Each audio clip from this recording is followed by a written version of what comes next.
Okay, so the fire turned out to be arson. They never caught the guy. Rumor was that it was the guy who lived in the apartment that I moved into. He got evicted, and that's how I was able to get in the apartment. He had lived there for like 13 years, and he was just like such a bad tenant that they kicked him out finally. He was always like really erratic. He was seen circling the parking lot in the days before, and they found like accelerant. But I bring all that up to say I was sort of like in shock. I didn't even know where to begin. Like, I don't know what to do.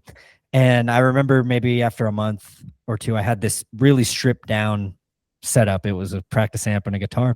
And I noticed I was just like playing differently. I was doing it to process things. And that really hadn't been the case, in at least consciously. It never really felt like connected to my emotions because I don't think I was really activated yet.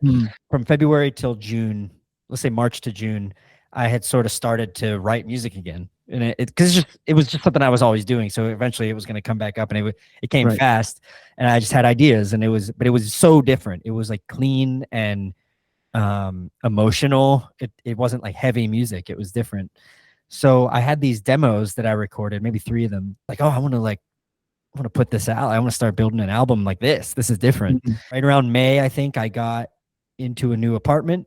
Finally, I was just staying with friends and stuff. I settled into the new apartment. And right at the end of June 28th was when my dad died, suddenly. So it was kind of like just a double whammy that year of like, wow, okay, I thought that was bad, but like this is something different. And yeah, and my dad was like, he was really foundational to just my safety in life because he was becoming successful and he was taking care of me because he wasn't really around with me when I was a kid. He was a traveling salesman. Right. That was the nature of it. So when I got out of high school, he was like, move down to Florida. I'll take care of things. And so we were kind of forming our adult relationship. So we had about 5 years before he died where we were together and working together. I was working on the commercials with him, and I was a production assistant and stuff like that.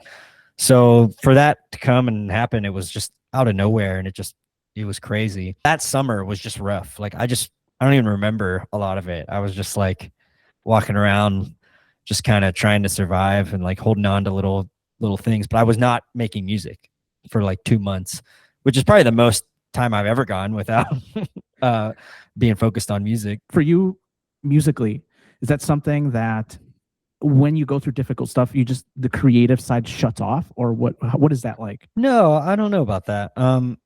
This was just like a specific time where creative it's the only time really I can think of, knock on wood, that I just like I was just like blank. And yeah, the process for me though, I was thinking about this recently, especially for the EP that I just put out for Cascade. What it looks like for me is it sounds weird, but what it is I run through them in my head like before I go to bed. I do a little finger drumming on my pillow, and I'm kind of running through this thing, and it's almost like I'm playing it. So changes happen each time, and they get logged in to the thing. Like whatever's different about that time, that kind of logs itself and saves itself on the song. I remember the exact moment when the music came back to me. I was one lucky thing that I got in August, right around my birthday. There was this like retreat called the Ashram in LA. And it's something that I would never, ever be able to afford. It's like Oprah goes there and stuff. Like it's a celebrity kind of week-long retreat where you're cut off and you're getting taken care of. My dad's business partner like helped the woman who owned it somehow. I don't actually know the whole story, but my dad's business partner at the time who he had a TV show with, he went there to the ashram regularly. Okay. He connected with the person who brought the TV show to Discovery Channel. He connected with that person there. So they did all this business meeting at this spiritual retreat, which you're not supposed to do. And they kept kind of telling him, hey guys, like you're not understanding like the meaning of this retreat. But they were like, hey, we're sorry, this is just like this really creative and it's happening. And the owner of the place was like, well, if this thing gets on TV, you got to buy me a BMW or something like that. Buy me a car. I don't know what it was. It was something like that. And they're like, okay. And then it did, and they honored that. And my dad, not knowing any of this happened, was told like, hey, we made a promise to this lady. We got to buy her a car. So my dad pitched in apparently and helped buy the car. So she had said, thank you so much. Like, anytime you want to come to the retreat, to my dad. My dad never got a chance. This was like a couple months later, he died. Right. So I guess whenever they found out he died, the woman reached out to my dad's old business partner and said, if his son wants to come, we'd love to have him for the week. And I was like, sure. So they took care of me and they like brought me out there, and I did this week-long retreat, like just totally just a mess. I was just like, all right, I guess. And you do like 12 miles of hiking every day before like 10 a.m. And then you go and there's workout classes and massages and, you know, health food and all this stuff and yoga.